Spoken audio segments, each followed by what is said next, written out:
Officiating. I will go ahead and tell you in my career, it's something I absolutely hate to talk about, but I think it's a factor in this game and in the subsequent result. Tennessee was clearly on the short end of the stick.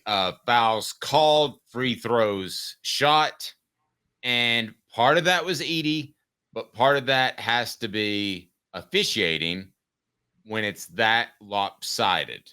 Is that a true statement or not, Caleb? True or false? If it's that lopsided, it automatically has to be poor officiating. Yay or nay?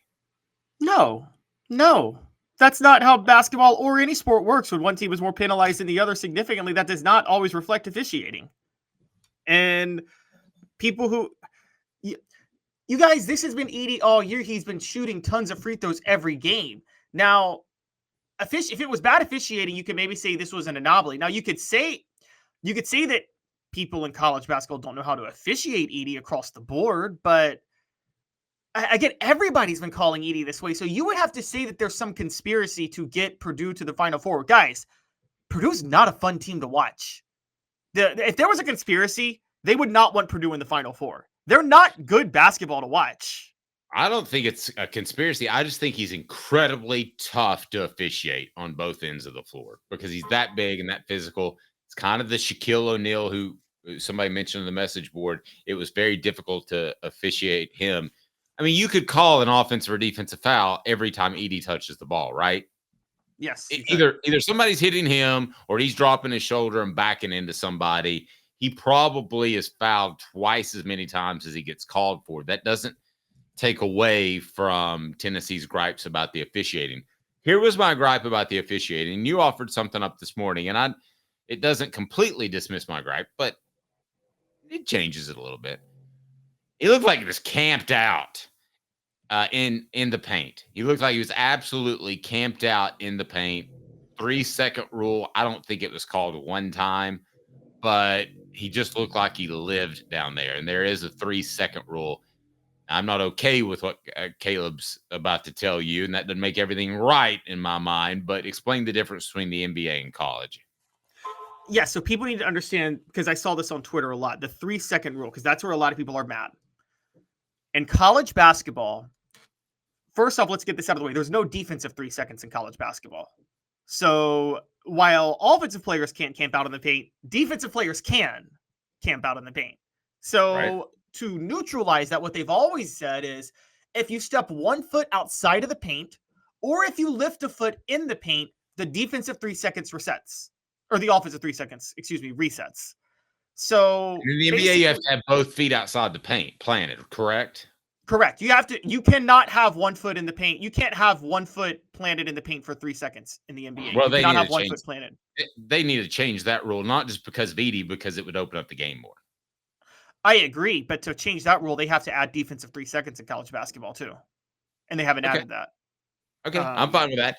Today's tough question, was it the officiating? It's brought to you by the Hemp House, the premier hemp dispensary online with a wide variety, great selection, and strict standards to ensure you only receive the best in CBD or Delta products.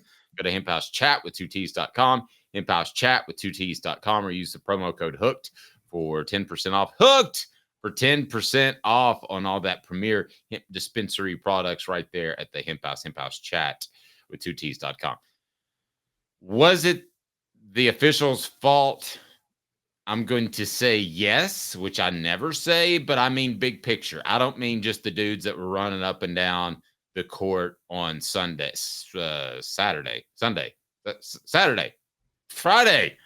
the days have run together, Caleb, but I've been working so much. I'm not saying those guys were the reason, but the rules that we just explained to you and the overall lack of ability to officiate Edey, or at least have some sort of guidelines that officials can follow. And you're at this point where he's in his second dominant season. That's befuddling to me. So I think officiating, some people had said Barnes was the problem. I didn't see that, but officiating I thought was certainly problematic for Tennessee and a fair concern. And Caleb, we might work together for 20 years and you'll never hear me say that. Yeah, I've never heard you say that, and I'll be fair to you because I remember the Alabama game in football last year where a lot of Tennessee fans blamed the refs, and you and I were both like, yeah, that wasn't. There was a lot of things that went wrong for Tennessee football in Alabama that day, and people really went out of their way to try to blame officiating. I think this has been a problem for Purdue and Zach Edey all year because he is tough to officiate, but also Not a problem for them. Right. It's been a problem for other teams. Involving Purdue. Right. But it's good for Purdue. Yes. But guys, Wisconsin did beat Purdue in the Big Ten tournament. Purdue's not undefeated this year. And also yesterday, Tennessee could not have asked for a better luck of the bounce than they got. I mean, this team shot, what was it, Dave? Like 47% from three. And Purdue, which is a 41% three-point shooting team on the year, was an abysmal 3 of 15. They called Purdue at an all-shooting game. They did. And truth be told, they didn't take advantage of a lot of moments. There were a lot of things that happened that you can't blame on officiating. You can't blame officiating for as great of a game as he played. You can't blame officiating for Tennessee being down by 5 with 30 seconds left and Dalton Knecht deciding, I'm going to drive to the basket where Edey can block my shot rather than trying to take a 3, which I was hot from 3 all game. That's not officiating. You can't blame officiating for Zakai Ziegler going 1 of 8 from 3 in this game, and you can't blame officiating for the fact that Jonas Aidoo disappeared and Rick Barnes had to pull him in the second half. I mean, these are things that happen in the course of college basketball.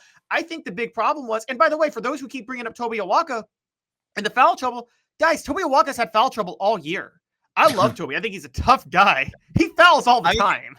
I think Awaka is actually a foreign language for foul trouble. Oh, he's got himself an Awaka. Yeah, he does. I mean, that guy seems to go out there with 2 fouls. Reminds me of a quick story I'll tell about my son. We were playing my high school team, and he was in middle school. And I said, you go out there. And I was joking around. And I said, if you don't foul out, you don't get to come home at night. He fouled out in the first half. I was just joking. He didn't know that I was just joking. But he got to go home.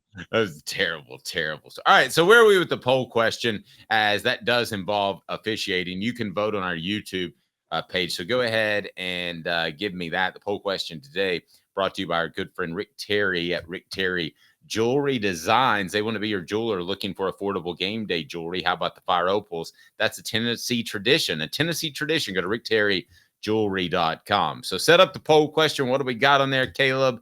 And I'm going to bet without looking that officials are winning, despite your strong argument to the to the differ. Yes. So officiating is at 57%. Tip times is 20%. What was the question? Okay. Sorry. What is Tennessee's most legitimate gripe from the game? What's the biggest gripe they could have? Officiating, tip times, location, or rule number 76, no excuses, play like a champion. I'll tell you how I would have voted in a second. But as far as what's leading, officiating's at 58%, tip times 19%, no excuses 25%. No one's really complaining about the location. I'm going to give my thoughts real quick, Dave, and I'll let you give yours. Is that cool on this? Go for it. So I want to break down to everyone. I've given you guys my thoughts on officiating. I agree with the 0% on location because even though it was closer to Purdue, and I don't think Tennessee deserved to be in that bracket, it was a little unfair.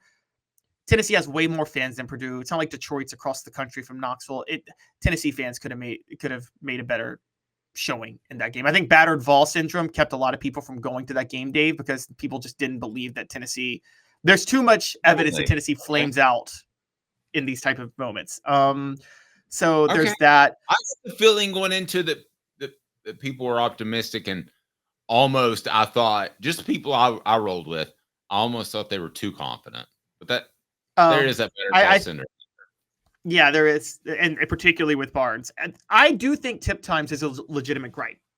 To have to tip off at after 10 on Friday in a game that doesn't end until Saturday morning, and then to have to turn around and tip off at 2:20 Sunday afternoon.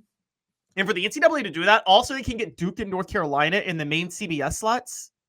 I think it's absolutely unfair and despicable and ridiculous and needs to be addressed. I don't know why they have to do Sunday afternoon tip times in the first place, but I just don't understand why they think that's a good idea. Now, it didn't hurt Dalton Connect. He was fine. But for a guy like Zakai Ziegler that's played 40 minutes every tournament game, yeah, it hurt him. I mean, the guy was totally off, and he was tired because he played 40 minutes against Texas and 40 minutes against Creighton, and it finally came back to bite him. I'm sorry. I have a big problem with the tip times.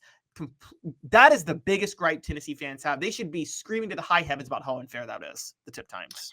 Now, this on the message board, it's funny that you bring that up. Somebody said they were surprised that Purdue had, 3/4, we estimated, of the fans in the stands.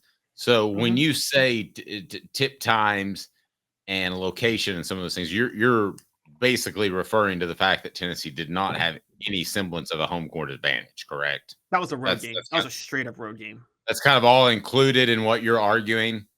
Yep. I want to make sure when I tell you you're wrong. Okay, go ahead. Tell me I'm wrong. It's officiating, and it's not just I'm sorry. This is the one time in my career I'm playing the O card. What? I'm playing it right now. It's officiating. Not only was it officiating the fouls that were called, but it was pointed out on the message board, and I was going to say this. It's the fouls they never called against Edey, the offensive elbows, the more diving on people. You talk about Adu didn't play his best and got wrecked. Well, he got physically wrecked in a game that's not supposed to be about physicality. So he gets knocked around a few times. He's not the same player he was to begin the game because that's not what he's used to playing. You can call that soft if you want to. I'm absolutely calling it soft. Okay, that's fine. And I didn't mean you as you rhetorically. But people can call that soft if they want to. But that's basketball. And basketball is not supposed to be the toughest sport in the world. Now, could he have been tougher mentally? That's debatable. But the fact that he got beat around physically, that to me is on the officials. You've got to call some of those offensive fouls. Hit the like and subscribe button if you agree with me and not Caleb. Dave, you sound like those Michael Jordan fans in 1990 that were whining about the Pistons playing mean. Were you one of those people? The Pistons played Michael Jordan too hard. No, but it's weird you say that because I was playing Michael Jordan motivational tapes on Sunday, by the way. You're first of all, who is Dave? You're a Celtics fan from the 80s. That team won solely based on out-physicaling teams under the basket a lot of times. They exerted their muscle more than anybody, and they tried to punk everybody under the basket. No. Don't get me wrong. If everybody had a Zach Edey, I like that style of basketball more. I really do. More than the run and gun and the shoot the three, contested or not. I realize it's never going back, so I don't want to sound like old man on the lawn, but I love to drop it down low. Kevin McHale, the black hole, it's never coming back out. Yeah, I love that style of basketball, but I'm never getting it back. I loved it when I had all red hair and not white hair, but I'm never getting all red hair back.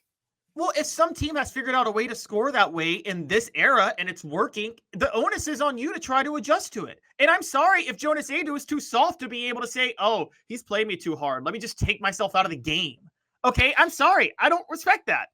Here's the issue with Edey. Whatever through his upbringing, nobody thought that he was either talented enough or that 7-footers should be able to shoot the three because they never taught him ball skills. They never taught him all of those things that 7-footers learn routinely. And it got brought over from Europe, right? Every 7-footer can handle the ball now. Most 7-footers can shoot. Victor Wembanyama is the prime example of that. Nobody went to Edey and ever did that. Nobody said, give it a shot. I'm talking about when he's 8 years old, Caleb, and he's like a foot taller than everybody. Nobody did that.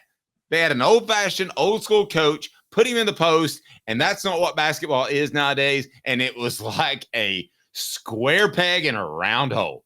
It just, to Tennessee, it didn't fit, and it wasn't going to fit, and it wasn't what they were used to as basketball. Your thoughts on that? So you're asking the officials to officiate it differently because it's a bad matchup? That's not how officiating works. Sorry that Tennessee didn't have the matchup equipped to handle Edey. That's not what I said, but I want you to finish your point. Brought to you by BetUS. America's favorite sportsbook and casino. Live betting and racebook. We're celebrating 30 years with a historic offer. A 125% sign-up bonus on your first 3 deposits. Plus 10% gambler's insurance. Get started today. BetUS, where the game begins. What I'm saying is Tennessee would have been better off playing Kevin Durant in college than Zach Edey. They would have been better off with a perimeter type of guy that they knew how to defend. They didn't know how to defend Edey. And I'll go ahead and tell you, out of the 300 or so basketball programs that are Division I, there's probably about 275 that would mightily struggle to defend him as well. Hence why you can't blame officials. It's Tennessee because they didn't know how to defend Edey. Now, you could say that's their fault or not their fault. The officials have to know how to officiate the big guys. Wait, so are refs supposed to come in and go, well, this Tennessee team is a bad matchup, so let's officiate it differently because than we would otherwise because it's an unfair matchup for Tennessee? No, you officiate it how you would officiate it. No, they're supposed to come in and they're supposed to say, hey, Bob, Carl, I'm looking forward to doing the game with you tonight, and it's going to be a lot of fun. Hey, watch out for the Purdue guy, the big guy. He throws around elbows a lot. He plays a little too physical at times because of his size. That you have that conversation. And if one or two of those, and he didn't get called for a foul until midway through the second half, Caleb. Because you tell me he didn't commit a foul until that point. I'm saying that he's so skilled at being discreet that he gets away with it more, and then you only see it on the replays. Here's the real question. I don't think, can Tennessee play Purdue in a game where it's not controversial by the officials? So we talked about this game. So Dave, about 4 years ago with the Grant Williams team, Tennessee had Purdue beat. And the worst foul ever called was called in the Sweet 16 on Tennessee, allowed Purdue to hit 2 free throws and go win the game in overtime. And then there was the Music City Bowl in football a couple of years ago where Jalen Wright was ruled down on a clear touchdown he scored in overtime, and Purdue won that game in overtime. I've argued this before, and you tell me if I'm wrong, but success gets you better officiating. Okay, so when Tennessee and Kentucky play, people have said, "Oh, you got those Rupp whistles and you got the Rupp officials." No, those guys probably have done a lot of their games, and they're used to seeing them be in the right most of the time. So it's human nature on a close bang call to err on the side of the more successful team. Tennessee has not been a successful team in the tournament, and Tennessee is not a team that I think is viewed by a lot of these officials the same way even a Villanova is viewed. You didn't have to be a blue blood. Doesn't have to be Kentucky. Doesn't have to be North Carolina or Duke. But I think it's human nature. If we all expect Tennessee to blow it, the officials are kind of expecting Tennessee to blow it. You earn your good officiating. I mean, Tennessee this is life. This is just life in general. The more successful people get more discretionary breaks. I mean, look in the legal system. Judges will give out way more lenient sentences to rich people who commit crimes than they will poor people who commit the same exact crime. They were like, well, that rich guy's part of the community and he has a family. And then the poor guy, they'll be like, well, he doesn't have any family, so who's going to miss him if he's locked up? I mean, that's how they look at things in the legal system. So, of course, they're going to look at that in basketball.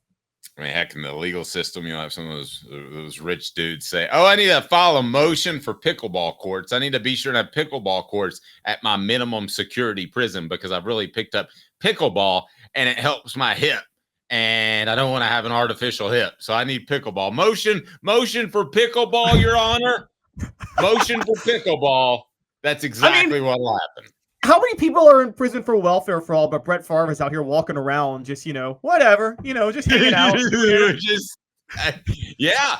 Well, how many people are in there for welfare fraud, in jail for welfare fraud, and Zach Edey's just knocking the hell out of anybody he feels like, huh? How about that?